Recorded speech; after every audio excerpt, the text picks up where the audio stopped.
ఆదిలాబాద్ జిల్లా భైంసా పట్టణంలో వెదర్ ఒక్కసారిగా మారిపోయింది.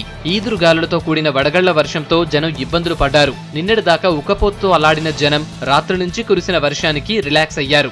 వడగళ్లతో చేతికొచ్చిన పంటలు దెబ్బతినడంతో ప్రభుత్వమే ఆదుకోవాలంటున్నారు రైతులు. కరీంనగర్ జిల్లా మంథని డివిజన్లో కేటీపీపీకి నీరందించే పైప్ లైన్ పై పిడుగుపడి అది పగిలిపోయింది. దీంతో గోదావరి నీళ్లన్నీ రోడ్డుపై వృధాగా పోయాయి. సుమారు 25 మీటర్ల వరకు నీరు ఎగసిపడటంతో ఆ ప్రాంతం చిన్నపాటి వాగులా మారింది. తర్వాత కేటీపీపీ అధికారులు నీటి సప్లై ఆపి మరమ్మతులు చేపట్టారు. నిజామాబాద్ జిల్లా పిట్ల మండలం చిన్నకోడూరులో మిషన్ కాకతీయ సెకండ్ ఫేజ్ పనుల్ని ప్రారంభించారు ఎమ్మెల్యే హనుమంత్ షిండే.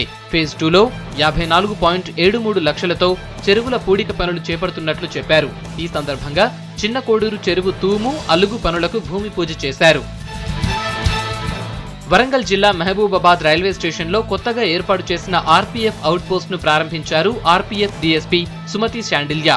ప్రయాణికుల రద్దీని దృష్టిలో పెట్టుకుని పోలీస్ అవుట్ పోస్టు ఏర్పాటు చేస్తామన్నారు. స్టేషన్లో దొంగతనాల నియంత్రణకు త్వరలోనే సీసీ కెమెరాలు ఏర్పాటు చేస్తామన్నారు.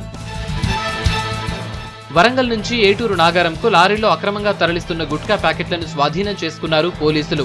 2 ఏళ్లుగా గుట్టు చప్పుడు కాకుండా గుట్కా వ్యాపారం సాగుతూ ఉండటంతో పక్కా సమాచారం అందుకున్న పోలీసులు లారీని పట్టుకున్నారు. లారీలో ఉన్న గుట్కా కాటన్లను సీజ్ చేసి స్టేషన్కు తరలించారు.